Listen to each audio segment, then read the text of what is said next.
1 week drinking the sunlight of Winnetka, California, where they understand the weight of human hearts. She saw her gets too heavy and joy seems to hold you with the fear that it eventually departs.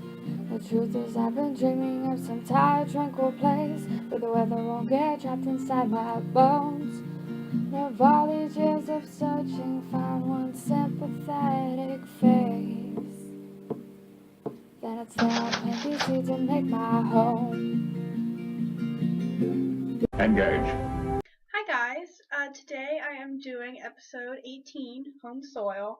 I actually watched this episode like the end of November, I think, and I was intending to review it then, but I never got around to it, so I figured I should probably rewatch it again. So I just watched that, and it was strange because I didn't remember much about this episode at all. Like, whenever I watched it a month and a half ago, I didn't even remember how it ended or anything, so it was kind of cool because it was like I was watching it for the first time. It starts out with the Enterprise visiting this planet with a small group of terraforming scientists on it because they've lost contact with them and they want to make sure everything's okay. So the leader of the institute, his name's Mandel, he's kind of reluctant to let them visit. Eventually go down to the planet and to their station, and immediately this scientist gets killed by a laser drill. So they bring everyone up to the Enterprise and they start kind of investigating what's going on. And it turns out that there's actually life on the planet, and that it's an inorganic life form. So they beam it up, and it starts multiplying in sickbay. It takes over sickbay because it's kind of like it's like inorganic life form, but as it reproduces itself, it forms computer circuits almost. That's the way that it interacts with the world. That as it reproduces, it makes more and more, like it's like brain cells interconnecting. So it's able to take over their computer, and eventually they're able to communicate with it.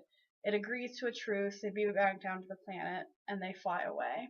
And the terraformers obviously have to go to a different planet because they thought that it was uninhabited, but there is life there.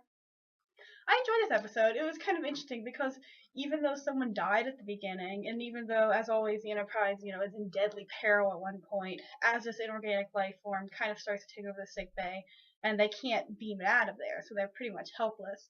It didn't really feel like it wasn't action packed, but I mean that's not a word you'd use to describe Star Trek anyway. But it didn't have a lot of like stress or anything to it. It was just kind of like, oh, it's okay. We know it's all gonna end up all right, and there wasn't like a lot of like big like emotional scenes or anything. It was just kind of a good old, Star Trek episode.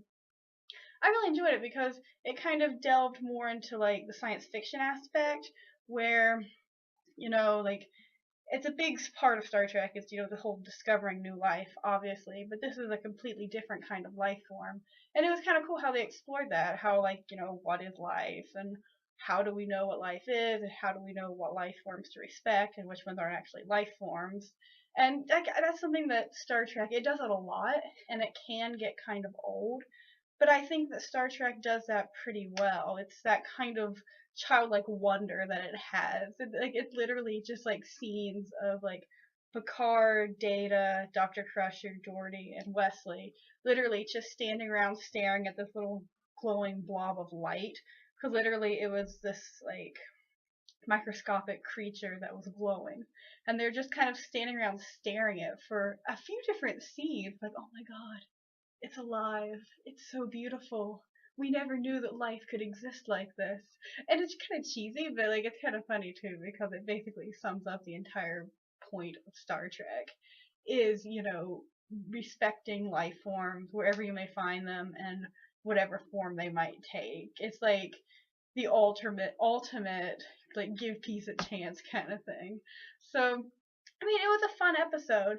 Not a whole lot happened in this episode, honestly. Like, they did, like, almost from the very beginning, it was just taking place on the Enterprise. Because for a few scenes at the beginning, it was like, oh wait, how did this guy die? They were suspecting the 3 remaining scientists, but they kind of cleared that up pretty fast because after Data almost gets shot up by the laser drill, they discover this little glowing thing at the bottom of a mine shaft and they beam it up, and immediately it turns into what is this thing, not who killed whatever that scientist guy's name was. So it wasn't like a whodunit at all, like they framed at the beginning. It was more just like a very like classic sci-fi kind of episode. Let's see. I have my notes here as I get back into it. I like that they had like a few scenes in engineering, and the first season is always so awkward whenever they try to show engineering because they don't have a chief engineer. And I think I might have mentioned this before that in the first episode, Encounter at Farpoint, they weren't even going to have any scenes in engineering. But I think Gene Roddenberry wrote it in because he thought he wanted engineering to be kind of as big of an aspect of the show as it, well, more so really than it was in the original series. But they still haven't figured out how to do the whole chief engineer problem, which is always kind of entertaining to watch them try to muddle through, because they have a couple chief engineers and then a couple die and then they don't have anyone, and eventually they just stick Shorty down there, and it actually works out really well for them. But the first season, it's kind of awkward whenever they try to go to engineering because you have this random ensign calling up Riker on the bridge and like telling him like what's going on in engineering. It's like it's this random ensign, like we don't know who she is. There's no one in engineering who we know about. Like we focus more on Wesley, and like God even knows what Wesley does, and what we focus on is going on in engineering. I don't know. I like the dumbest things about this show. It's probably not something that most people would focus on when watching this, but it kept me entertained.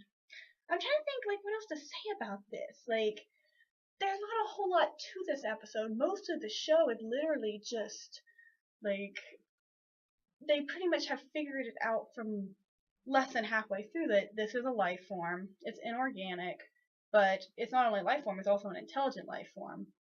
And it's more just them trying to figure out how to deal with it and how to communicate with it and how to get the information out of the scientists, whether or not they knew about it, which it turned out that they didn't because it's inorganic. They didn't know that it was a life form. They thought it was just random readings and like these weird anomalies, but nothing that was actually intelligent life.